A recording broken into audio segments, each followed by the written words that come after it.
मुंह से झूठ ना निकले मारकंडे बाबू। अरे नमस्कार कलिका जी, आइए आइए। आखिर लगी गया छक्का। मारकंडे जी, वर्ल्ड कप जीत लिया और ये रही वर्ल्ड कप की ट्रॉफी।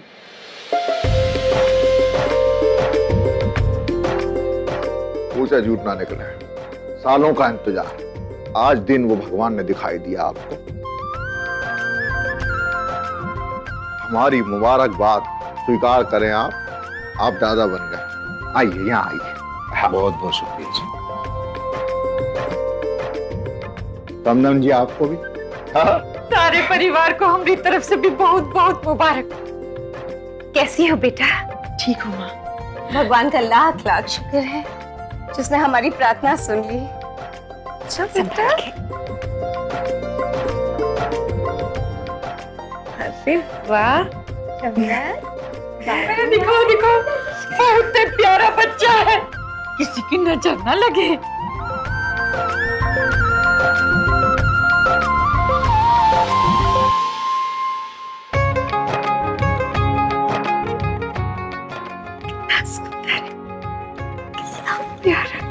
मासूम।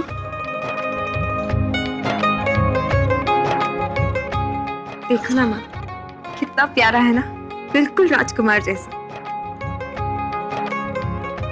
निधि बेटा, दामाद जी नहीं आए?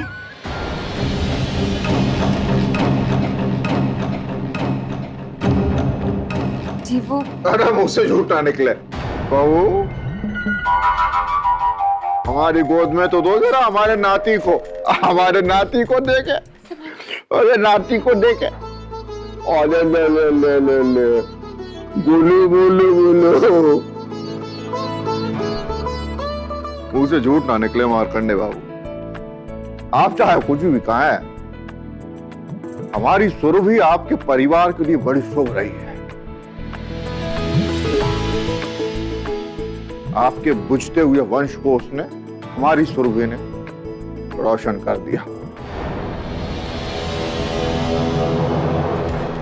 जो काम कई साल तक आपकी दोनों बहुएं ना कर सकी, तो हमारी सुरभि ने आते ही कर दिया। वैसे आपने बात बिल्कुल सही कही कलिका जी। सुरभि ने हमें वो दिया है जिसका हमें बरसों से इंतजार था। तरस रहे थे हम इस दिन के लिए।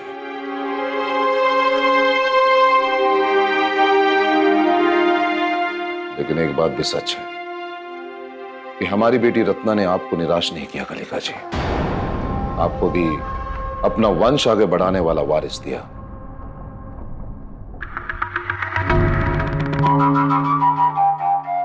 उससे इनकार नहीं मारकंडे बाबू, लेकिन मुंह से झूठ ना निकले। लेकिन हमारी सुरभि ने आपके खानदान पे चला आ रहा बरसों का श्राप, जो आपकी बहन ने ही दिया था, वो खत्म किया।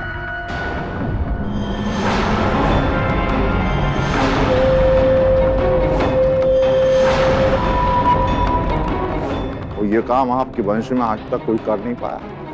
अब मैं तो कह रहा हूं कि जब आपको आपके परिवार का, आपके वंश का, आपके खानदान का वारिस मिल ही गया, तो खुले दिल से, दोनों हाथों से लुटाइए धन, अपनी खुशी जाहिर कीजिए।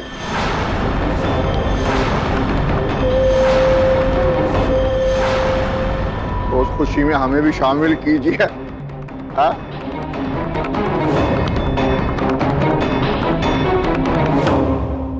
पापा प्लीज,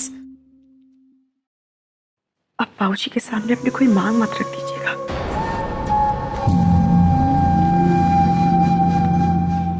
अरे तुम्हें लेटे लेटे कांटे क्यों चुभ रहा है?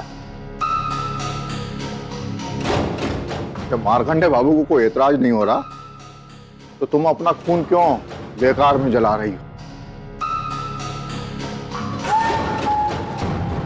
बाप रे बाप, इतने खुशी के मौके पर नहीं मांगेंगे तो और कब मांगेंगे?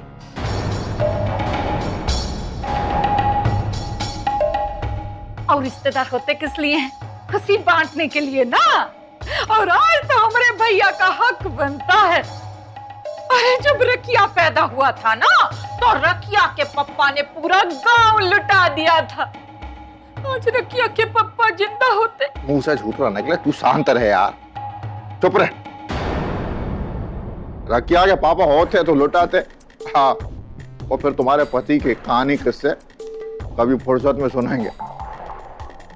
अभी आप मार्कंडे जी से कुछ बात कर रहे हैं, कुछ संवाद चल रहा, कुछ आदान प्रदान चल रहा है। वैसे एक बात है कलिका जी, आपके कहने का तात्पर्य हम बिल्कुल अच्छी तरह से समझ गए। कहिए, क्या चाहिए आपको?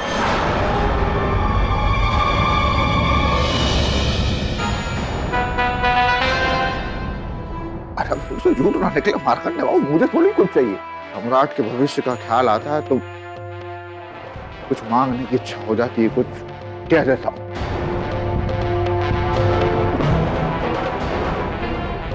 मुझसे झूठ ना निकला। अब आप कह ही रहे तो बस इतना कर दीजिए कि वो, हाँ, वो प्रीतमपुरा वाली जमीन है। और कुछ नहीं।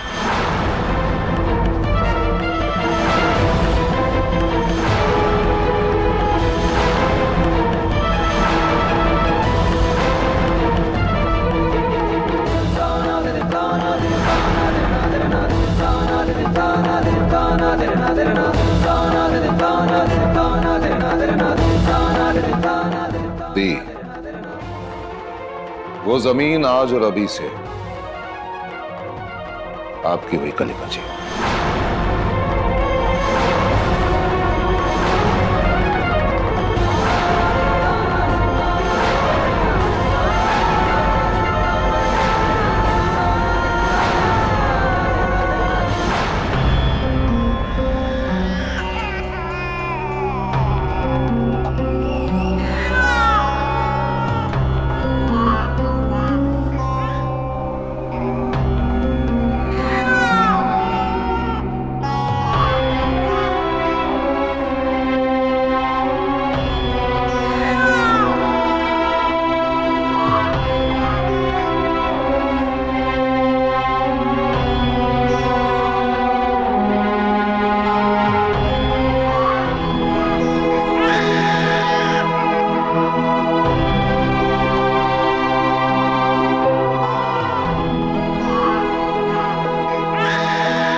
बच्चे की हालत देखी नहीं जा रही अबे भैया।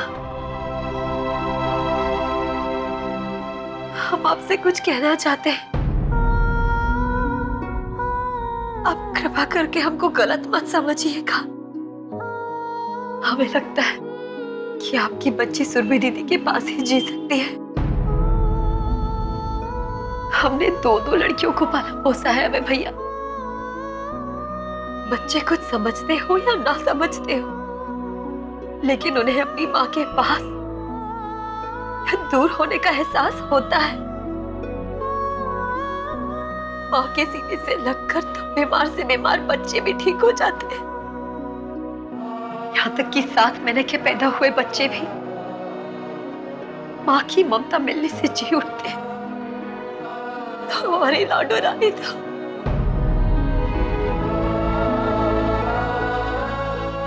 प्रतिमा, मैं तुम्हारी बातें समझ सकता हूं, लेकिन आज मैं जिंदगी के ऐसे मोड़ पे खड़ा हूं, वहां से आगे मुझे कुछ दिखाई नहीं दे रहा। कुछ समझ में नहीं आ रहा है कि क्या करूं और क्या ना करूं।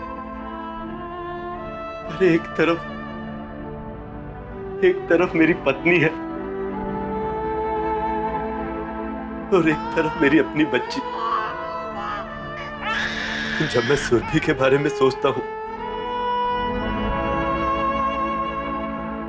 तो मुझे अपनी बच्ची की जान खतरे में नजर आती है, और जब बच्ची के बारे में सोचता हूं तो सुरभि की जान। समझ में नहीं आ रहा है कि मैं कौन सा रास्ता चुनूं प्रतिमा।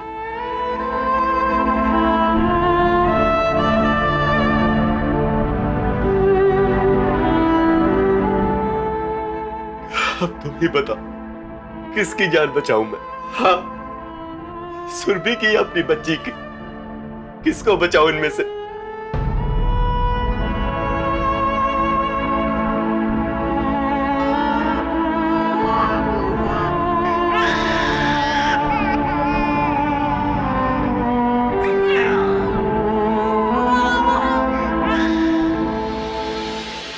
क्या हुआ? हाँ? आज के दिखाओ थोड़ा सा। हमारा बच्चा हंसता भी है।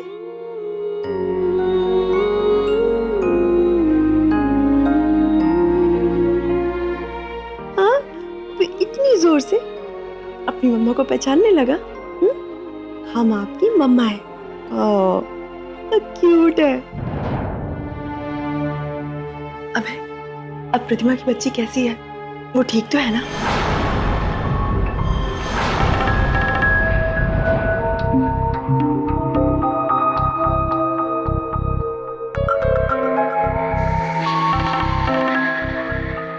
नहीं सुरभि, बच्ची की हालत में अब भी कोई सुधार नहीं आया। उसे सांस लेने में दिक्कत हो रही है सुरभि। अब भी उसकी जान में खतरा बना हुआ है। क्या? लेकिन डॉक्टर्स बच्चे की जान बचाने की पूरी कोशिश कर रहे हैं। हे भगवान, प्रतिमा की बच्ची को बचा लो। उस नन्ही सी जान को जल्दी से ठीक कर दो।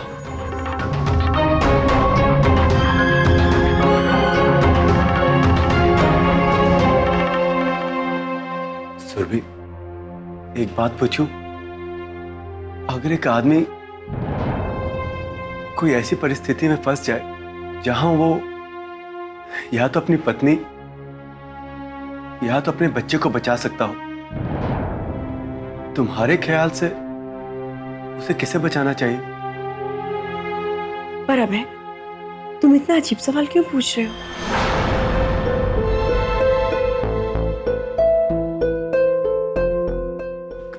बस यूं ही सुरभि। वो अभी मैटरनिटी वार्ड के बाहर डॉक्टर किसी आदमी से यही सवाल पूछ रहा था, इसलिए मैंने तुमसे पूछा। माँ होने के नाते हम तो बच्चे को ही बचाना चाहेंगे। और तुम अबे?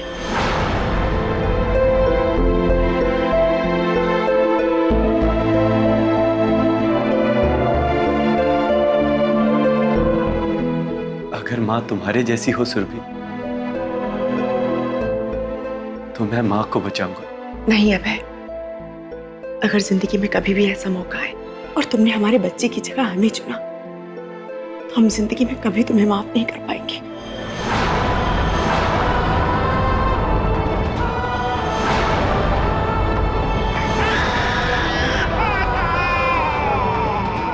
अरे क्या हुआ? हाँ? बस बस बस बस, नहीं रोते।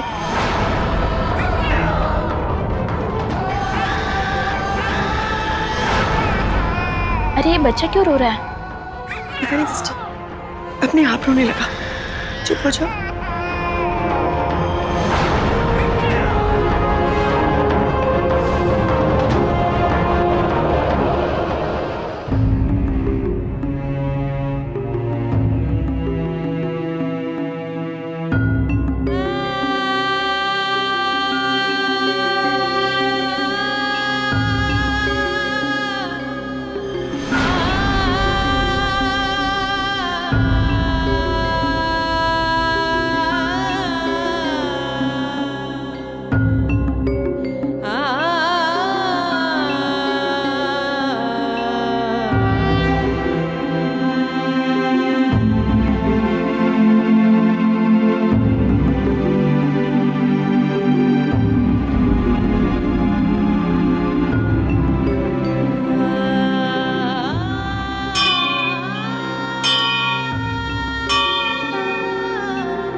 कैसा न्याय है आपका? ये कैसा खेल खेल रही हैं आप हमारे साथ? क्यों आपने उस मासूम बच्चे की जिंदगी को इतनी मुश्किल में डाल दिया? क्यों उस नन्ही सी जान के ऊपर इतनी सारी मुसीबतें आन पड़ी है माँ? अरे उस फूल जैसी बच्ची से कौन सा अपराध हो गया जिसके लिए आप उसे इतनी बड़ी सजा दे रही हैं? कि आज वो बच्ची जिंदगी और मौत के बीच झूल रही है। एक माँ होकर आप इतनी कठोर कैसे हो सकती हैं? आपको न्याय करना होगा माँ। आपको उस बच्चे की जान को बचाना होगा। आपको हमारी बच्ची को दोबारा से जीवन दान देना होगा माँ। जब तक हमारी बच्ची की तबीयत ठीक नहीं हो जाती तब तक हम ये जलता हुआ दिया अपने हाथ में लिए यही आपके सामने रहेंगे। ये हमारा वचन है आपसे माँ। आपको हमारी बच्ची को जीवन दान देना होगा। किसी भी हाल में बचाना होगा आपको उसे।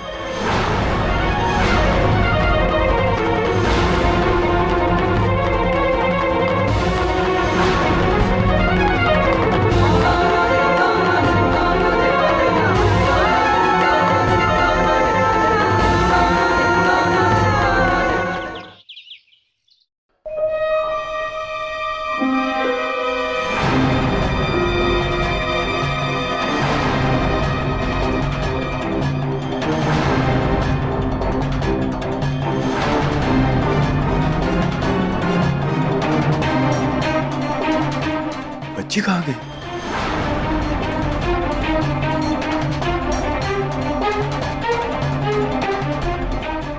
डॉक्टर, मेरी बेटी कहाँ है? घबराइए नहीं, आपकी बेटी बिल्कुल ठीक है। एक्चुअली उसको दूध पिलाने का टाइम हो गया था। हम लोग उसकी माँ को देखने गए थे, वो कमरे में नहीं थी, सो हमने नर्स से बच्ची को दूध पिलाने के लिए कह दिया। Thank you doctor.